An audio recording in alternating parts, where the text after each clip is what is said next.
Hello everyone and welcome to this episode.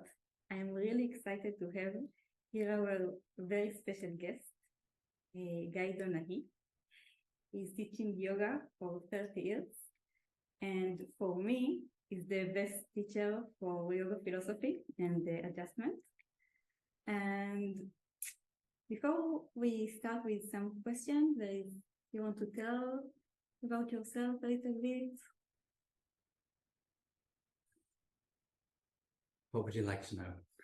Let me ask the question. I will start with it. What was your first experience with yoga? Well, my first exposure to yoga was when I was around 10 years old. While we were studying in school, we were hearing some stories from the Mahabharata. We were studying ancient India. And there's a story about Arjuna, who is one of 5 princes, and he's receiving a lesson in archery from his archery teacher Dronacharya, and the teacher sets up a target in the tree, which is a painted peacock. The peacock's eye is the bullseye. It's supposed to aim at this bullseye, the target in the tree. And he calls the brothers one by one, 5 brothers. He calls the brothers one by one to come and take aim at the target and shoot. So the first brother comes up and he asks the brother, "So what do you see?" And he says, "Oh, I see a field, a tree, and branches on the tree, and clouds in the sky. It's a beautiful day, and there's a peacock in the tree, a wooden peacock in the tree, and this is the target." And the teacher Dronacharya says, "Step aside, let the next brother come." So the next brother comes along. He's a little bit more focused on the target. "I see just the tree and the branches and the target and the bird and so on." The teacher says, "Okay, not you." Finally comes to Arjuna. He says to Arjuna, "What do you see?" And Arjuna says, "I see only the eye of the bird." Teacher says, "Shoot." Oh. Your intention will reach the target because of your concentration, your one-pointed state of mind. Now, I didn't really understand that exactly as a 10-year-old. Wow. But the story really kind of stayed with me for a long time, until today, actually, as a description of yoga, one-pointedness, meditation, and so on. But I guess you're really asking about hatha yoga, asana practice. How did I come to asana practice? No, I think this is the yoga. Well, it is. It is the yoga. For sure. I think that in the Western we think that yoga is asana, but it's just a little part from yoga. Yeah. So how it's influenced your life, like from this moment and forward? Well, it was a time when I became interested in philosophy, and it's a time of change, from being a child to being kind of an adult. From 10 to 11, your intellect starts to transform. You start to become more aware of what's going on around you. In concrete terms, school, exams, education, and then, you can start to read the newspapers, politics, all those things. So, it's a time when your mind transitions from a kind of childlike state of innocence to maturity. And prior to that time, I felt very kind of harmonious and very much connected with nature, and I was very physical, did a lot of sport, climbing trees, fishing, swimming, all these things. And then as I turned around 11, 12, you become, start entering puberty, and you start to, your mind really starts to change. And at that time, I felt like I was losing something. I was losing something that I experienced in childhood, which was very precious, a real natural joy, a natural experience of being my body, and being in harmony with my environment, and not worrying about things. And then, of course, as you become a teenager, you start to worry about a lot of stuff. And you think about, you have to work, you have to do all these things, these obligations start to hit you. So in a way, I started becoming interested in philosophy because I started to kind of really question everything around me, because suddenly my perception of reality was changing.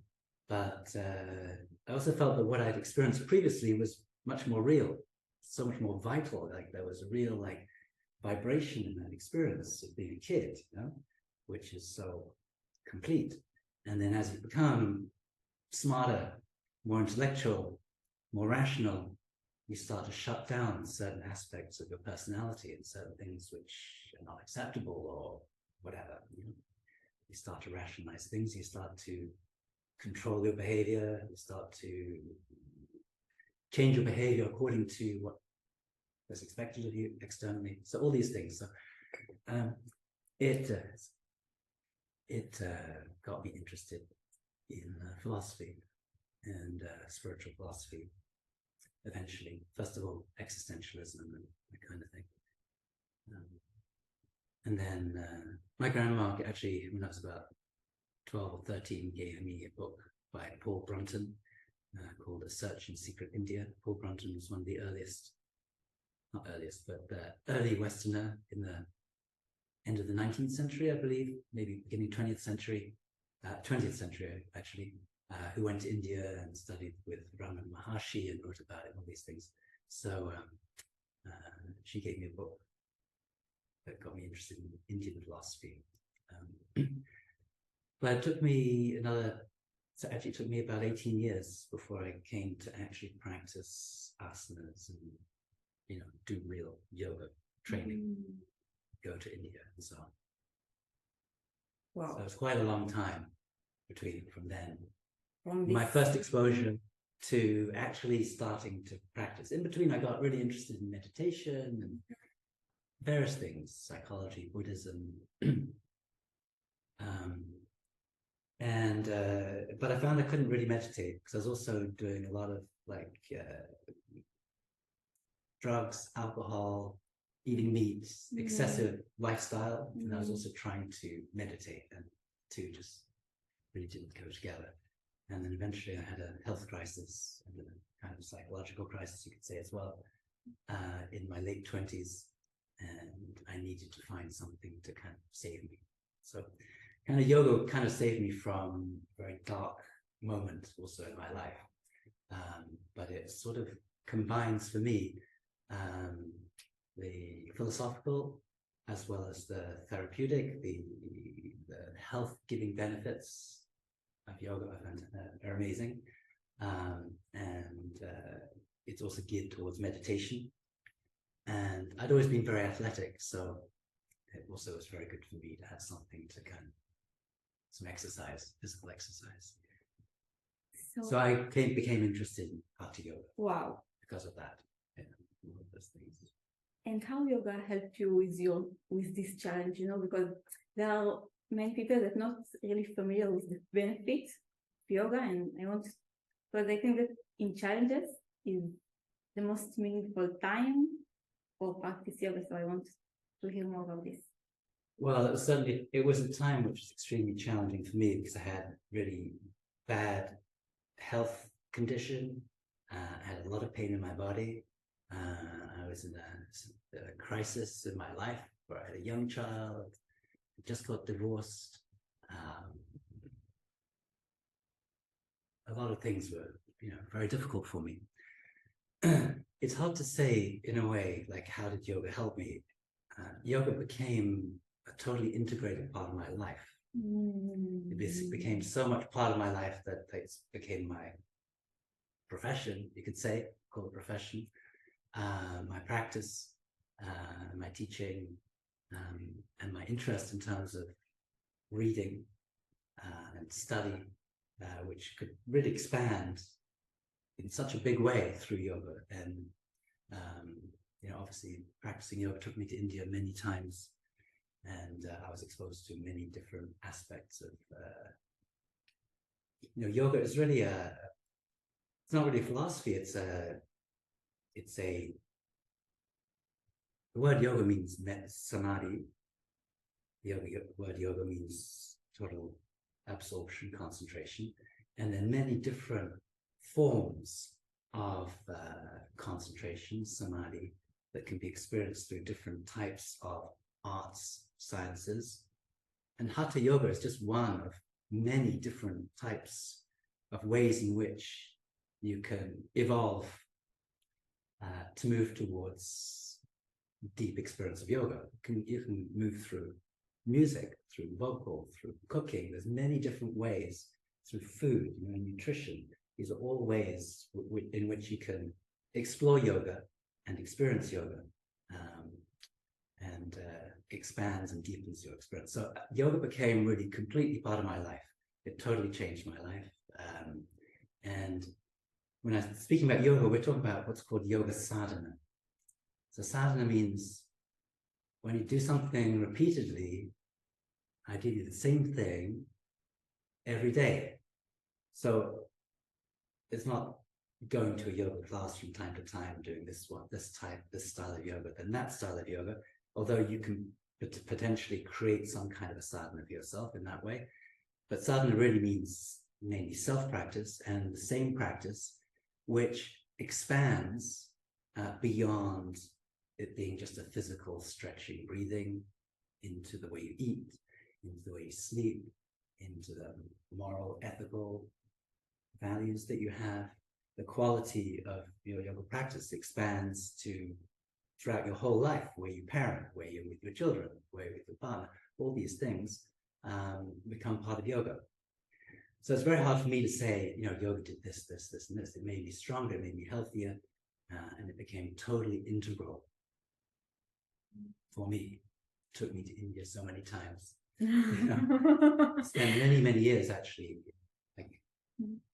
Over the last 30 years, I've probably spent 5 or more years in India. Wow. And for me, experiencing yoga is much more than going to a yoga shala. It's being amongst also Indian people, because, as I said, this idea of yoga is it's so foundational to Indian culture.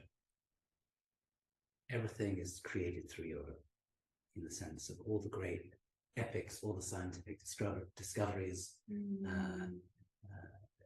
Everything comes from this deep absorption of your mind on a particular subject, which brings perfect knowledge about it. That is the meaning of Samprajñāta Samadhi. So all these creations of India, the dance, the music, the great epics, they all came from Samadhi. They all came from yoga. So this is what, for me, was a great opportunity to go to India and to feel that my experience of yoga could expand in this way, which we don't really see in the West. And you can go to yoga class, but you do get some chanting, a bit of philosophy or something, but it's not really so integrated. You don't see it as a living, breathing kind of practice and experience. And if someone is listening to us and wants to integrate more yoga to his life, what would you say to him? What's the best way to? I think many people are afraid, and for different reasons. Some people are afraid to start something and that they don't have the discipline to continue. Some people may be afraid that they're not going in the right direction, that they have to always change from this to that. Of course, in the beginning, when you start to explore what is yoga, you will want to look at different ways people are teaching and see what suits you, because there are different styles and different approaches. The traditional way of practicing yoga is having a personal relationship with a teacher and having a kind of a private communication of that allows you to develop your own practice. That is really That's the traditional way. The yoga class, where everybody's practicing together, comes from the mass market, the fitness boom in the West. So it's very hard for beginning students to, you can get a taste of some yoga, but it's hard to find what is really appropriate. So the best thing is to find a teacher who has some knowledge, and the other thing I'd say is, as I was mentioning, people are afraid to kind of commit, because very often you're expected to exercise for 90 minutes or something like that. Practice means every day. So doing a 90-minute practice from day one is impossible for most people, unless you already have a very strong discipline, sport, or whatever. So it has to be built up gradually. Everything in yoga should happen slowly. And the ideal way is just to start with just doing a few gentle stretches and learn how to breathe, and then gradually build up a practice. This is the traditional approach. This is the Mysore style approach to yoga. You first start by doing something simple, some sun salutations with repetition, without the pressure to do 90 minutes, but only 10 minutes of practice, 15 minutes of practice, and relax, and then do it again the next day. Some gentle stretching. So every day you just do a little bit. Gradually you increase it until you start with 15 minutes practice, and then it becomes 20 minutes, and then 30 minutes. Eventually, you have a fully integrated practice, whatever suits you. Maybe half an hour is enough. Maybe 90 minutes is what you want. Maybe you want to integrate breathing exercises and meditation, or maybe you're looking just to develop some strength or fitness or for health. There's so many different reasons you can want to start practicing yoga. So for each person, it's going to be a little bit different. Wow. Yeah. You have some breakthrough in your life that happens through kind of samadhi, like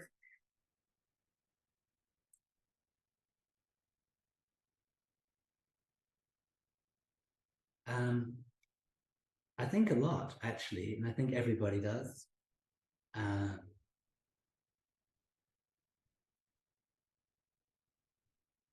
been spending a lot of time in meditation in the last few years, and one of the things that I find, which is normal, natural for anybody, I think, who sits down to meditate, is the first thing that you're gonna confront, see in your mind, are the problems you're currently dealing with, whatever has been going on, So if last night you had some kind of problem you were dealing with, maybe you had a fight with somebody, whatever, you slept with it, you wake up the next morning, it's in your body, it's in your mind, it's present, right?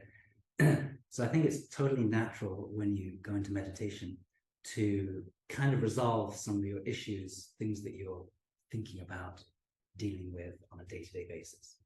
So these are not necessarily huge breakthroughs. I think that's what you're talking about. Yes. Like some kind of mind-blowing change. Personally, honestly, I think the kind of change that happens through yoga is gradual. It's not going to blow your mind. It's not going to be like doing acid or something. It's gradual, progressive change. You're not going to get these big, huge moments. I don't think. Maybe some people do. But from what I've seen, it's much more a gradual process.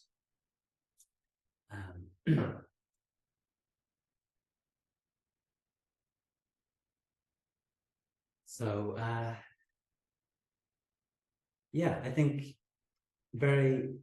this is actually the meaning, as I mentioned before. People don't like to talk about samadhi for various reasons, but I think we absolutely do have to talk about it, because the very definition of yoga is samadhi. Certainly within the classical yoga tradition, Patanjali yoga tradition, it's absolutely the target of Hatha yoga as well. So the target of yoga is samadhi. So why people don't want to talk about it, I think it's so remote. But the fact is, I think samadhi is a very common experience to everybody, even though it's in moments and hidden for most people. And for other people, they have quite deep experiences at certain times and have memories of experiences from the past, certain times of ecstatic or ecstatic experience. So I think samadhi is something we should absolutely talk about, and it's absolutely something that people do experience. And the meaning, there are two levels of samadhi. The first one is called sampragnata, which means cognitive samadhi, when you meditate on something. And the implication of sampragnata is that you get perfect knowledge about that thing that you're meditating on. So whatever it is you're meditating on, if you can go into samadhi, that means total one-pointedness of your mind, concentration, absorption on this problem or thing or whatever it is, you get perfect knowledge. You get the complete knowledge about what that is, whether it's a problem in your life, an understanding about what caused that, some intuition about some strange experience you had or feeling in your body or memory or whatever it is, or some experience, some encounter with somebody else, some conflict situation, whatever it is, absorb your mind totally in that. You get even if you don't get the perfect knowledge, you're going to get the best possible result, because you're not thinking about anything else in that moment. In this moment, your whole mind is focused on this one thing. So it's your best chance of getting the best solution. Now, if you can go into samadhi, you get the perfect solution. You should get the perfect knowledge about whatever it is you're thinking about. That is the definition of samadhi, sampragnata samadhi, with knowledge. It's a cognitive process. You totally get absorbed in it. There's another type of samadhi as well, which is beyond, it's non-cognitive, post-cognitive, you could say. So I think we do get a lot of little breakthroughs, little insights, and things we don't necessarily recognize as being yoga, because we're not in the yoga class, we're not actually sitting in meditation, not intentionally meditating, but we are getting deeply absorbed on the subject. You may be driving your car or whatever it is, listening to music, you're thinking about something, your whole mind is just focused on this one thing. This is potentially moving your mind into a deep state of meditation and samadhi, which is dangerous for driving. Wow. No, it's amazing, and it's just kind of the opposite from our daily life, with social media and all the temptation and just to be concentrated one thing at a time. It totally scatters your mind. That's the opposite of yoga. Scattered mind. Wow. The scattered mind is exactly what we have to draw back, bring back, absorb, and this is the process of pratyahara, which happens through pranayama, especially, not so much the asana. So asana is good for your health, mainly. Good for your physical body. It makes you stronger, makes you more flexible. It helps your mind to some extent. And I think the greatest help to your mind through asana practices that it makes you change the way you eat, your diet, and the way you sleep, and the way you treat your body. So it transforms the way you deal with your body. Again, I'm talking about sadhana, doing the same thing every day with a kind of devotion. Yes. You recognize you have to change the way you eat. So, for instance, yoga changed the way I ate from being a meat eater 3 times a day, or not really caring too much, a bottle of wine or a bottle of whiskey or whatever, to 2 meals a day, one in the late morning and one in the early evening, with a deep kind of investment in all the ingredients and the cooking and the preparation and the consumption of the food, because your body is just the food that you eat, So eating and food is absolutely central to yoga. So they say these 3 things: right exercise, right food, and right sleep are the 3 things which will take away 90% of your troubles. Right exercise means right yoga. Yes. Right food. Food that really supports your constitution and your yoga practice. And the right sleep. Go to sleep at the right time. Wow. what is the right time according to yoga? There is like, yeah, well, for serious yoga practitioners, the right time for waking up is around 3:30, 4 o'clock in the morning. wow. This is what's called the Brahma Muhurta, the time which is ideal for spiritual practice and meditation. So from around 4 a.m. to sunrise, 6:30, depends on the time of year. That's the ideal time for practice. So if you want to get, I don't know how many hours of sleep you might need, but typically 6.5 to 7.5 hours of sleep is what most adults need. Then you'd go to bed at like 9 p.m., 8:39, wow, something like that. Wow, it's so different than the way we lived. Okay. Yeah, because before I started practicing yoga, I'd be, writing and studying and being creative at 2, 3, 4 o'clock in the morning at the end of the day. Yes. And then when I started practicing yoga, that totally shifted. Wow. So I'm still up at 4 a.m., but now I'm waking up at 4 a.m. Wow. And enjoying from 4 till 6, whereas before I was enjoying from 1 till 4. Now I'm enjoying from 4 to 6. And actually, it's a much better time because you're fresh. Nobody else is awake. It's really quiet. It's really peaceful. So it's really an ideal time. It's kind of the same in a way, but you're fresh. Yes. Right. Wow. And it's Different energy. totally different. Yes. So that my life completely changed 33 years ago. That's more than half a lifetime now. Before we finish, you have some sutras that you like, your favorite, you want to share with us, or some ideas that you think are. Well, I do have a favorite sutra. I'm not sure if it's useful for everybody because it says something about my personality a little bit. I love there's one sutra about Santosha in the second chapter. Patanjali speaks about Santosha, which is one of the niyamas. It says, the practice of Santosha brings you the highest happiness. Wow. Sukha labha. So just by being content, Santosha means contentment. Just by being content, you can get everything.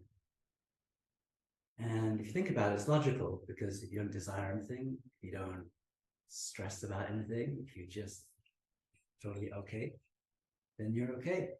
What more is there? So simple. It's so simple, obviously.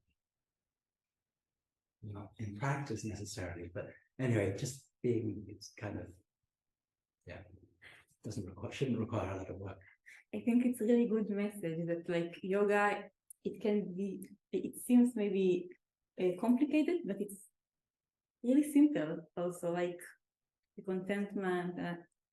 No, I think yoga is very simple. It only seems complicated because the texts are giving so many different techniques, and it's for all different types of people. So you can't consume all the techniques. You can't do all the techniques. It doesn't make sense to you for you. So you have to, obviously, if you're interested, you learn about all those things, but then you have to choose, or your teacher helps you to choose what is really going to work for you. You don't need to do all those practices, all those asanas, all those pranayamas, study all those books. Actually, it's better to limit. And if you're smart and if you understand where to focus your attention, then you'll go much deeper. If you spread everywhere, again, it's the scattered mind, which is the way we typically operate today. The prana and the mind is scattered because of all this, short attention span and swiping and whatever you do on the phone. Oh, yes. Texting, messages, emojis, all that stuff. The mind is just constantly busy. Yes. It's the opposite of your totally scattered mind. Wow. Thank you very much, Guy, on your Sure. time. And in the comments below, I'm putting link to your website. Okay, thank you. Thank you. Guy is sitting here in Pardes Chana, Karkur, and I really recommend it. I will be there. Thank you so much. Thank you, Guy.